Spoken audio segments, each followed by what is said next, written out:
Bonjour à tous et bienvenue dans Express Orient. Au programme cette semaine, les conséquences politiques des violences au Proche-Orient. La coalition de Naftali Bennett est plus que jamais menacée. Le parti arabe israélien RAM a suspendu son soutien à la coalition. Décryptage dans un instant. Le blocage politique en Irak. 6 mois après les élections législatives, le pays n'a toujours pas de président ni de Premier ministre. Les raisons et les conséquences dans le reportage de notre correspondante à Bagdad à suivre. Enfin, nous irons en Égypte. Vous verrez qu'en ce mois de Ramadan, une série fait polémique, une série au message politique. Reportage à suivre. En Israël, la coalition de Naftali Bennett est sous pression. Le parti arabe israélien RAM a suspendu sa participation à la coalition gouvernementale du Premier ministre.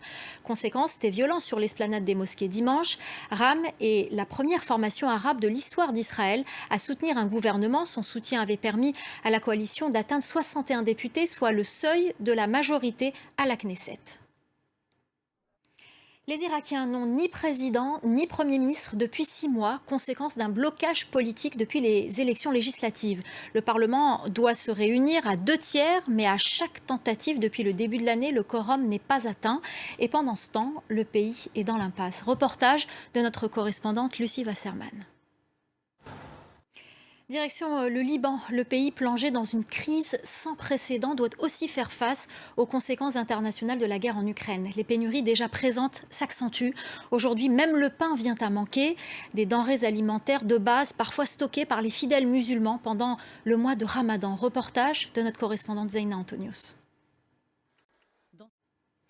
Chaque année, on vous emmène dans un pays de la région pour un focus sur une série du Ramadan. Cette année, on part en Égypte où une série fait polémique. La 3e saison d'El Irtiyar, le choix, une série qui retrace les prémices du coup d'État du 3 juillet 2013 et qui présente son auteur, le maréchal Abdel Fattah al-Sisi, comme un héros national, comme le sauveur de l'Égypte. Reportage au Caire d'Ahmed El-Safti avec Lormana. Et puis pour finir, ces images en provenance d'Iran et de son musée national, des visiteurs impatients de découvrir une collection d'antiquités volées et récupérées.